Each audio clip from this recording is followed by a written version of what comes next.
Hello बच्चों, कैसे हो आप सब? Welcome to my channel. हमने मैट्रिक्स में पहले पिछली वीडियो में डिस्कस किया था मैट्रिक्स के ऑर्डर और उसकी कंस्ट्रक्शन के बारे में। तो आज का हमारा टॉपिक है टाइप्स ऑफ मैट्रिक्स। यही मैट्रिक्स का नेक्स्ट टॉपिक है। यहाँ हम डिफरेंट टाइप्स ऑफ मैट्रिसेस पढ़ेंगे कि मैट्रिक्स कितने टाइप्स की होती है और उनको आप कैसे समझ सकते हो, कैसे पहचानोगे कि ये कौन सी मैट्रिक्स है। तो चलिए शुरू करते हैं। और अगर आपने मेरी पिछली वीडियो नहीं देखी है तो मैं उसका लिंक नीचे डिस्क्रिप्शन में दे रही हूँ, उसको आप एक बार देख लीजिएगा, जिससे कि आपको उसका इंट्रोडक्शन, उसका बेस क्लियर हो जाए कि मैट्रिक्स का ऑर्डर, अगर हम वर्ड यूज़ कर रहे हैं ऑर्डर, तो वो ऑर्डर होता क्या है मैट्रिक्स का, वो पहले आपको ये पता होना चाहिए। तो अगर आपने वो मिस कर दिया है तो आप डिस्क्रिप्शन में जाके वो लिंक ओपन करके मैट्रिक्स का इंट्रोडक्शन देख सकते हैं। उसके बाद आप आइए टाइप्स ऑफ मैट्रिक्स में। तो टाइप ऑफ मैट्रिक्स में सबसे पहला टाइप आप पढ़ोगे रो मैट्रिक्स। रो मैट्रिक्स होती क्या है? देखिए, सबसे पहले आप समझना, दोबारा से रिवाइज करते हैं थोड़ा सा जो पिछली वीडियो में हमने पढ़ लिया था, रोज और कॉलम्स होते क्या हैं। सपोज आपके पास ये एक मैट्रिक्स है, इसमें कुछ एलिमेंट्स हॉरिजॉन्टली लिखे हुए दिख रहे हैं आपको, जैसे ए बी सी ये हॉरिजॉन्टली लिखा है और ए डी जी ये वर्टिकली लिखा है। तो क्या बताया था कि जो हॉरिजॉन्टली एलिमेंट्स लिखे हैं इनको कहेंगे रोज। ए बी सी एक रो में है, डी ई एफ एक रो में है, जी एच आई एक रो में है। और अगर हम कॉलम की बात करते हैं तो ए डी जी एक कॉलम में है। तो ये वर्टिकली वाला कॉलम हुआ। अब पहली मैट्रिक्स, टाइप्स ऑफ मैट्रिक्स में सबसे पहला टाइप आता है रो मैट्रिक्स का। तो आपको ये वर्ड से ही क्लियर है, एक ऐसी मैट्रिक्स जिसमें सिंगल रो होगी। A matrix having single row that is called row matrix. तो what is a row matrix? जिसमें रो वन होगी लेकिन कॉलम ज़्यादा हो सकते हैं। तो यहाँ पे देखिए आप कितने भी कॉलम बना सकते हैं। तो अगर हम इसकी स्टैंडर्ड फॉर्म देखें तो कैसी आएगी? A1 A2 A3 A4 and so on. कितने भी रो कॉलम्स हो सकते हैं लेकिन रो एक ही होगी। अब नेक्स्ट टाइप आता है कॉलम मैट्रिक्स। कॉलम मैट्रिक्स में नाम से क्लियर है, कॉलम, यहाँ पे रो था तो इसमें सिंगल रो थी, कॉलम है तो ये समझ लो इसमें सिंगल कॉलम होगा। अ matrix having single column that is called column matrix. एक ऐसा मैट्रिक्स जिसमें कॉलम तो एक ही होगा बट बहुत सारी रोज हो सकती हैं। तो जैसे यहाँ पे एक एग्जांपल लिया है कि इसमें काफ़ी सारे एलिमेंट्स है B1 B2 and so on up to Bn। तो यहाँ पे आपने क्या किया है, n तो कॉलम्स लिए, n तो रोज ली है लेकिन कॉलम्स सिंगल है। तो ऐसी मैट्रिक्स जिसमें सिंगल कॉलम होगा वो होगी कॉलम मैट्रिक्स, और ऐसी मैट्रिक्स जिसमें सिंगल रो होगी वो होगी रो मैट्रिक्स। नेक्स्ट टाइप है ज़ीरो और नल मैट्रिक्स। तो नाम से क्लियर है, ज़ीरो या तो ज़ीरो या फिर नल, दोनों का मतलब वही हो गया। तो इसको ज़ीरो मैट्रिक्स भी कहते हैं, नल मैट्रिक्स भी कहते हैं। A matrix having each elements are zero. एक ऐसी मैट्रिक्स जिसका हर एक एलिमेंट ज़ीरो होगा that is called zero matrix और नल मैट्रिक्स। सी, यहाँ ये जो नल मैट्रिक्स है, ज़ीरो मैट्रिक्स है, it doesn't depend on order. ये ऑर्डर पे डिपेंड नहीं करती है। इसका चाहे कितनी भी किसी भी ऑर्डर की मैट्रिक्स हो, बस ये डिपेंड करती है कि इसका हर एक एलिमेंट ज़ीरो होना चाहिए। ये 2x2 की मैट्रिक्स है, ये 2x3 की मैट्रिक्स है, ये 1x1 की मैट्रिक्स है। तो किसी भी ऑर्डर की मैट्रिक्स है लेकिन इसका हर एक एलिमेंट क्या है, ज़ीरो है। तो ऐसी मैट्रिक्स को आप कहेंगे ज़ीरो मैट्रिक्स और नल मैट्रिक्स। नेक्स्ट टाइप है बच्चों स्क्वायर मैट्रिक्स। सबसे ज़्यादा इम्पॉर्टेंट यही है कि आपको बहुत जगह सुनने को मिलेगा अ स्क्वायर मैट्रिक्स। इससे रिलेटेड आपको काफ़ी थ्योरम्स भी पढ़नी होगी, तो काफ़ी कुछ मतलब आपको बहुत बार सुनने को मिलेगा स्क्वायर मैट्रिक्स। बहुत important matrix, type of matrix यही है। तो स्क्वायर मैट्रिक्स होती क्या है?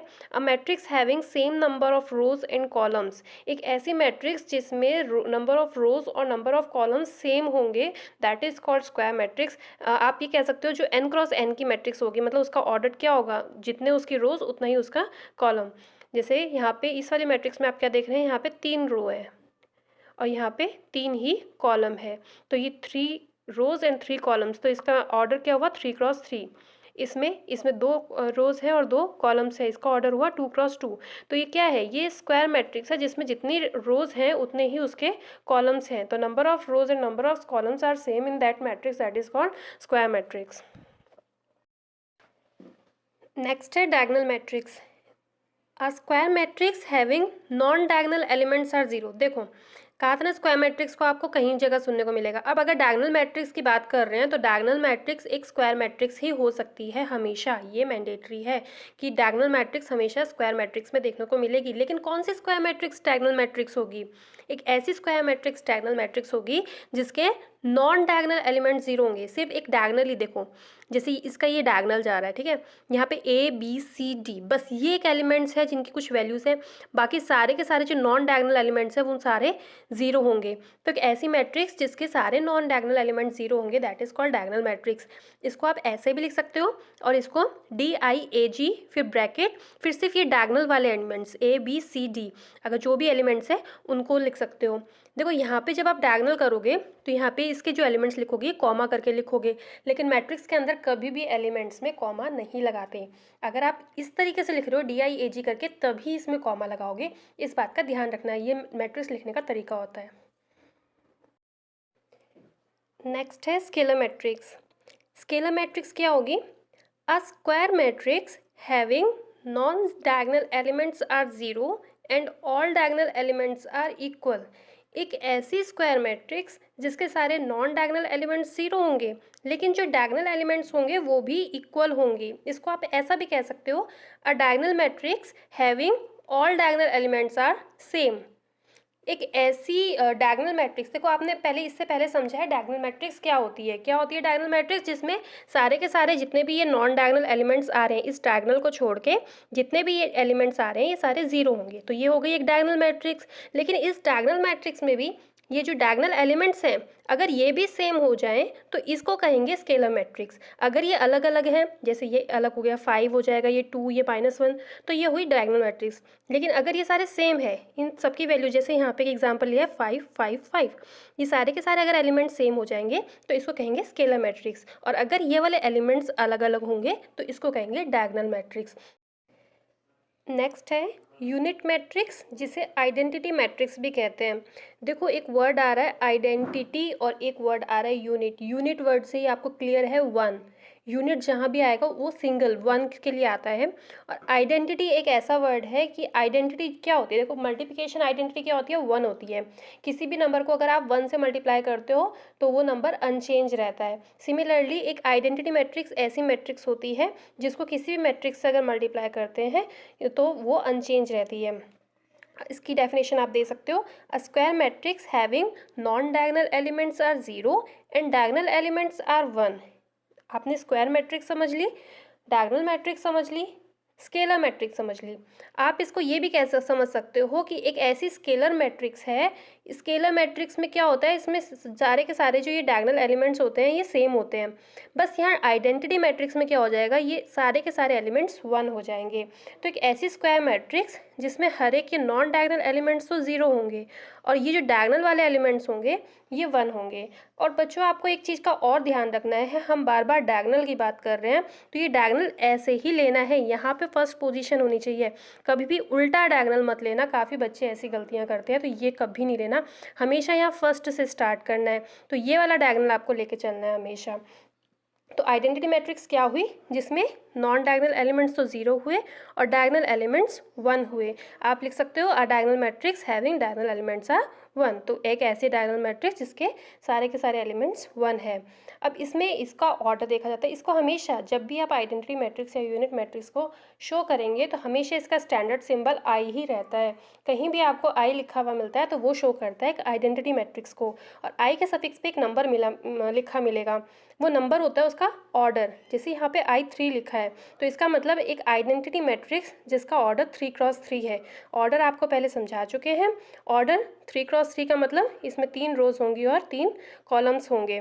तो एक 3x3 की आपको मैट्रिक्स बनानी है जिसके diagonal elements, non diagonal elements zero होंगे और डायगोनल एलिमेंट्स वन होंगे। अगर I2 लिखा है तो दैट मीन्स एक ऐसी आइडेंटिटी मैट्रिक्स जिसका ऑर्डर 2x2 है। तो यहाँ पे 2x2 की एक मैट्रिक्स होगी, उसके सिर्फ ये डायगोनल एलिमेंट्स को वन करोगे, बाकी नॉन डायगोनल एलिमेंट्स को जीरो करोगे। तो इसको कहते हैं आइडेंटिटी मैट्रिक्स या फिर यूनिट मैट्रिक्स। नेक्स्ट है कंपेरेबल मैट्रिक्स। देखो वर्ड क्या है कंपेरेबल, एक ऐसी मैट्रिक्स जिसको कंपेयर किया जा सके। कंपेयर कब किया जाएगा किसी मैट्रिक्स को, उसकी रोज और कॉलम्स के रिस्पेक्ट में। Two matrix A and B are said to be comparable if they are of the same order. अगर दो मैट्रिक्स आपने ली है A और B, अगर दोनों की दोनों सेम ऑर्डर की है तो आप उसको कंपेरेबल कहोगे। क्यों? क्योंकि उसके एलिमेंट्स को आप कंपेयर कर सकते हो। जैसे यहाँ पे 2 को इस 9 के साथ कंपेयर करोगे, 9 को 3 के साथ, 6 को 1 के साथ। अगर ये दोनों देखो ऑर्डर ऑफ ए कितना है 2x3, ऑर्डर ऑफ बी कितना है 2x3, दोनों सेम ऑर्डर की है। आप इन दोनों को कंपेयर कर सकते हो कि इसके फर्स्ट एलिमेंट को इसके फर्स्ट एलिमेंट के साथ, सेकंड को सेकंड के साथ, थर्ड को थर्ड के साथ। तो हर एक एलिमेंट की पोजीशन को कंपेयर कर सकते हो। कंपेयर क्यों करना है, क्या मतलब है कंपेयर करने का? अभी आप जब आगे addition of matrix and subtraction of matrix पढ़ोगे तब आप वो दोनों जो ऑपरेशंस होंगे एडिशन और सब्ट्रैक्शन, वो सिर्फ कंपेरेबल मैट्रिक्स में ही अप्लाई हो सकते हैं, किसी और मैट्रिक्स में अप्लाई नहीं हो सकते। ये अभी आप आगे पढ़ोगे, लेकिन होना क्या चाहिए कि दोनों के ऑर्डर सेम होने चाहिए, जिससे कि उनकी एलिमेंट्स की सेम पोजीशन वाले एलिमेंट्स को कंपेयर किया जा सके। बच्चों अब ये लास्ट टाइप है मैट्रिक्स का, इक्वल मैट्रिक्स। देखो इक्वल से आपको क्लियर हो जाना चाहिए कि दो मैट्रिक्स अगर इक्वल हैं तो वो इक्वल मैट्रिक्स है। अब इक्वल किस रिस्पेक्ट में है? ऑर्डर की रिस्पेक्ट में है, एलिमेंट्स के रिस्पेक्ट में है, किस रिस्पेक्ट में है?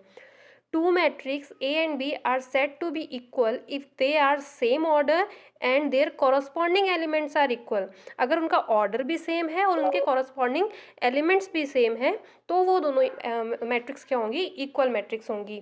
जैसे कि यहाँ पे दो एग्जाम्पल लिए हैं। पहला एग्जाम्पल ये है कि A एक मैट्रिक्स है, देखो इसका जो ऑर्डर है कितना है 2x3। B दूसरा मैट्रिक्स है, उसका ऑर्डर कितना है 2x3। ऑर्डर तो सेम है, लेकिन उन्हें क्या कहा है? ऑर्डर तो सेम होना चाहिए, साथ में उसके कॉरस्पॉन्डिंग एलिमेंट्स भी सेम होने चाहिए। कॉरस्पॉन्डिंग एलिमेंट्स का मतलब, जैसे कि हम पोजीशन की बारे में बात कर रहे थे, कंपेरेबल मैट्रिक्स में जब हम पोजीशन की बात कर रहे थे, फर्स्ट एलिमेंट को फर्स्ट के साथ कंपेयर करोगे, सेकंड को सेकंड के साथ कंपेयर करोगे, थर्ड को थर्ड के साथ कंपेयर करोगे, नेक्स्ट 5 को 5 के साथ कंपेयर किया, 4 को 4 के, 1 को 1 से। तो इसके जो कॉरस्पॉन्डिंग एलिमेंट्स हैं, मतलब सेम पोजीशन वाले जो एलिमेंट्स हैं वो भी सेम होने चाहिए, तब आप कहोगे कि दोनों मैट्रिक्स इक्वल हैं। देखो यहाँ पे ऑर्डर भी इक्वल है, 2x3 और इसका हर एक एलिमेंट भी इक्वल होगा। नेक्स्ट एग्जाम्पल देखो, यहाँ पे ए लिया एक 2x2 का मैट्रिक्स और बी भी लिया 2x2 का मैट्रिक्स। अब आप इसको कंपेयर करोगे कि इसके एलिमेंट सेम है या नहीं है। यहाँ पे फर्स्ट A11 की जो पोजीशन है वो है -1, यहाँ पे भी है -1, यहाँ पे 9 9 4 4 2 2। दैट मीन्स इसके ईच कॉरस्पॉन्डिंग एलिमेंट्स भी इक्वल है, देयरफॉर ये दोनों भी क्या है? Equal matrix. तो इक्वल मैट्रिक्स क्या होगी? ऐसी मैट्रिक्स जिसका ऑर्डर तो सेम होगा, साथ में उसके कॉरस्पॉन्डिंग एलिमेंट्स भी इक्वल होंगे। तो बच्चों आई होप आपको टाइप्स ऑफ मैट्रिक्स उनके नाम से ही समझ आ गई होगी। एक बार हम फटाफट इसका रिवीजन करते हैं। फर्स्ट टाइप ऑफ मैट्रिक्स बताई थी आपको, रो मैट्रिक्स। रो से क्लियर हुआ था कि एक ऐसी मैट्रिक्स जिसमें एक रो होगी और बाकी कितने भी कॉलम हो सकते हैं, वो होगी रो मैट्रिक्स। सेकेंड थी कॉलम मैट्रिक्स, जिसमें कॉलम एक होगा और रो कितनी भी हो सकती है, वो थी कॉलम मैट्रिक्स। जीरो या नल मैट्रिक्स, जीरो मतलब उसके सारे एलिमेंट जीरो होंगे, वो होगी zero matrix. Square matrix, square में जैसे कि सारी साइड्स सेम होती है, उसी तरीके से यहाँ पे number of rows and columns अगर सेम होंगे तो वो होगी स्क्वायर मैट्रिक्स। फिर थी डायगोनल मैट्रिक्स, एक ऐसी मैट्रिक्स जिसमें सिर्फ डायगोनल एलिमेंट्स होंगे, बाकी नॉन डायगोनल एलिमेंट जीरो होंगे, वो थी डायगोनल मैट्रिक्स। स्केलर मैट्रिक्स एक ऐसी डायगोनल मैट्रिक्स है जिसके डायगोनल एलिमेंट्स सेम होंगे। यूनिट मैट्रिक्स एक ऐसी डायगोनल मैट्रिक्स है जिसके सारे के सारे डायगोनल एलिमेंट्स 1 होंगे। कंपेरेबल मैट्रिक्स एक ऐसी मैट्रिक्स, दो ऐसी मैट्रिक्स जिनके ऑर्डर सेम होंगे। और इक्वल मैट्रिक्स दो ऐसी मैट्रिक्स जिनके ऑर्डर भी सेम होंगे और साथ में उनके कॉरस्पॉन्डिंग एलिमेंट्स भी सेम होंगे। चलिए बच्चों, अब आपने जो मैट्रिक्स के टाइप्स पढ़े थे, अब उसका थोड़ा सा यूज़ करते हैं, एक एग्जाम्पल को समझते हैं। तो पहला एग्जाम्पल क्या है कि find the values of x and y when दो आपको x और y की वैल्यू निकालनी है और दो मैट्रिक्स दिए, दोनों को इक्वल रखा है।